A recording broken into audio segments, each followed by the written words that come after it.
I have to say, I'm really impressed by the motion capture. Like just the eyes alone, like they're more believable than any other demos I've seen in the past.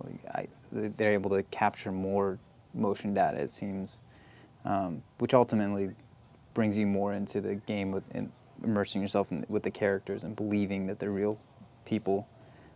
The eyes are so important from an animation standpoint. Just the connection that you get from a character's eyes. Sure. And this is that the little troll guy when he's looking up at the camera. You get that, and he blinks, and it's just very natural. It's natural, but let's pretend you have a third person in this environment, and that's your character, and you walk around, and like in games, you walk by an NPC, and the NPC like looks at you, and sometimes they do like this weird like head turn, like, just hello, sir, and they just like weirdly stare at you, like in Skyrim or like any of those RPGs.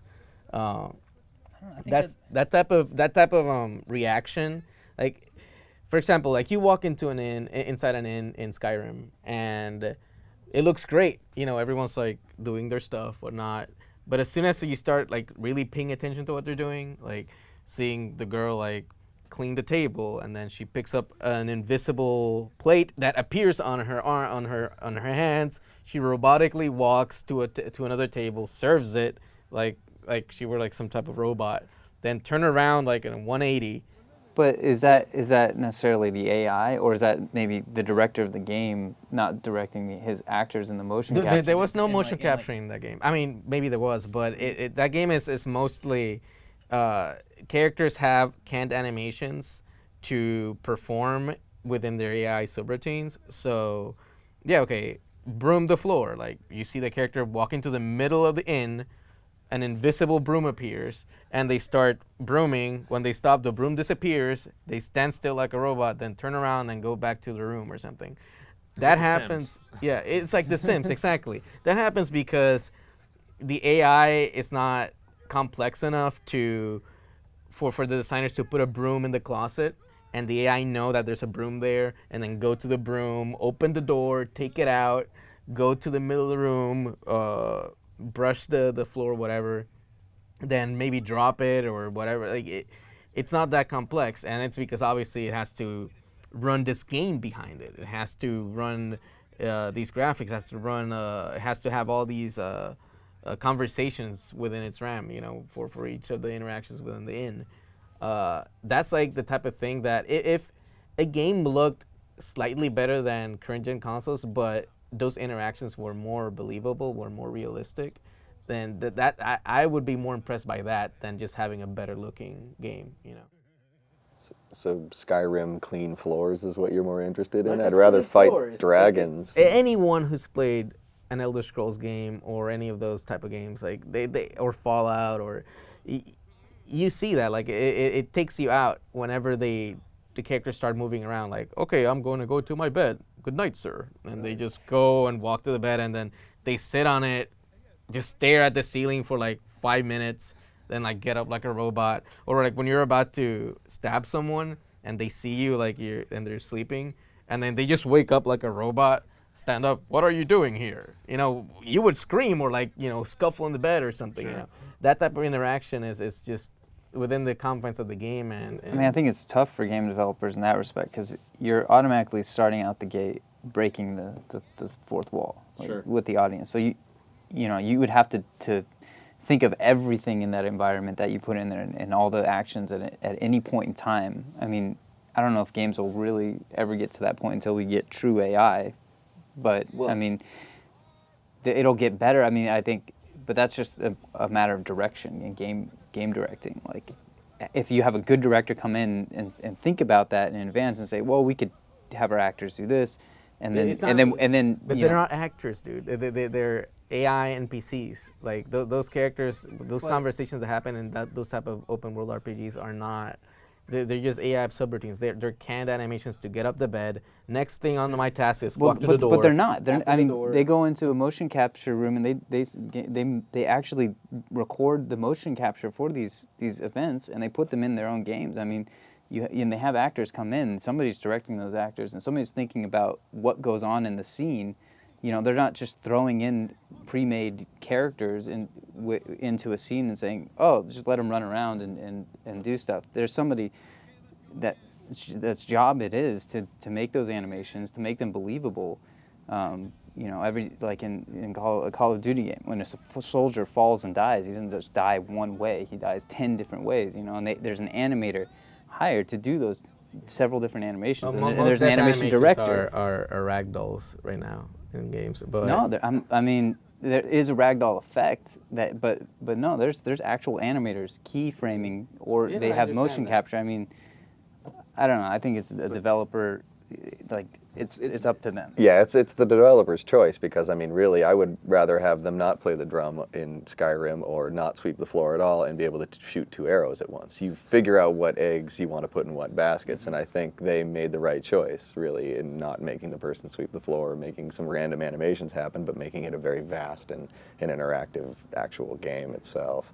Regardless, I think that this demo here shows you that you can do so much more already. And just to see this, like if you were to walk into this environment and they're doing their thing, they're not, I mean, it would be a whole different experience just to walk around this room with a controller, as a player. But the environment will not react to you, nor the characters in it. How do you, I mean, I think that it could react. Well, maybe not the characters, but they're doing their own thing anyhow. I mean, or maybe they could program in, conditional from their acting, and then when the character, you come in the room, their focus is, I mean, it really is like you're directing a scene. You're directing what happens in the past and in the future for the person who's playing the game. So I mean, I can't fault the developers too much. I mean, it's a lot of work. No, that's why games are more expensive, and people complain about how expensive games are. But if they knew the amount of work and the amount of people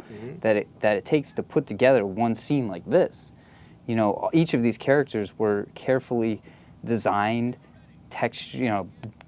modeled, textured. All the facial animation that they do, those are all modeled heads, separate. Everything.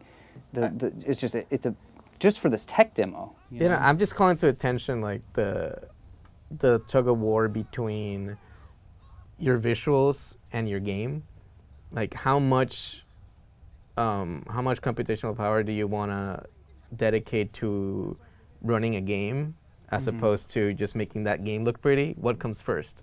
So I think just to wrap up the discussion, the visuals were clearly the first and foremost here. Like this was not a game. There is no playable element to this. There's no tie-in to, we saw this at Sony's press conference. Like there's no tie-in to how this would be controlled with a controller or use the iToy or anything. This was strictly a tech demo. So I would hope that if visuals were the only goal that they had at the end of the day, that this would be one of the most impressive things we've seen so far. Do you think it is? Oh, it is. It is by far like the most impressive console tech demo I've ever seen. Looking back at Quantic Dream's history, if you remember, obviously going back to the audition demo at the beginning of the PS3's, like on the first PS3's E3. The first E3. Never mind. When Quantic Dream showed that demo, it looked really good, and then games like Uncharted started coming out that looked good, but not as good as that demo. But as developers got used to the hardware and whatnot, you see a game right now like Beyond Two Souls, or like Uncharted, or like The Last of Us, that are there. Yes, that finally achieved looking as good as that demo while running a very complex game behind it. So 4 or 5 years from now, we might start playing an RPG, a Diablo 4, Dragon Age 4, what have you, that actually looks like this. Yes, that's my hope. My hope is that the next Elder Scrolls game comes out. I mean, not the next one, but the next one after that next one, like would be 7. Yeah, looks like this while running a game behind it. So Dan, most impressive tech demo you've seen so far of next gen? I don't know if I'd say most impressive. I'm very impressed. I mean, this is just amazing coming from like doing post graphics and using software render, and then just seeing the ability of the hardware render capabilities. I'm blown away. The Infiltrator was pretty impressive as well. I gotta say. Yeah. So I'd say it's up there because the Infiltrator went all over the place and showed a lot of stuff, especially in fast motion. Its explosion was better than any fire I've seen here. So from a fluid standpoint, I think it was better. But I like this, and also the one thing we didn't point out, which I'm just going to mention, is the feathers, the clothes, and everything on them is also mind-blowing because it's all dynamically interacting. You can see particles hit it, you see his hand hit it anytime things move, or the wind, like we were talking about, the feathers blow, the cloth blows, it's all different textures, so I think that's really, really impressive. As far as like their rig seems like it moves on its own animation, yet everything else dynamically reacts with how it moves. So that's very complex to calculate. So that's really impressive. Yeah, I think the Agnes Philosophy demo that Square Enix put out also had the girl had a feather cape, did she? And like looked just as good as that one. Like looks awesome. So interesting. We will see what this means for the future of gaming. Thank you guys so much for taking the time to talk about this. Again, we do not claim to be super CG experts, but the three of you definitely have an affinity for this, and you guys are learning more day by day. And it's just going to be really interesting to see what we're looking at and when we're actually going to play games that will eventually look this good. So that is it for another episode of The Depths. Hopefully we'll make a couple more of these looking at the stuff from E3 because there's so much stuff to go through. But that is it for Dark Sorcerer. So thank you for watching. See you soon.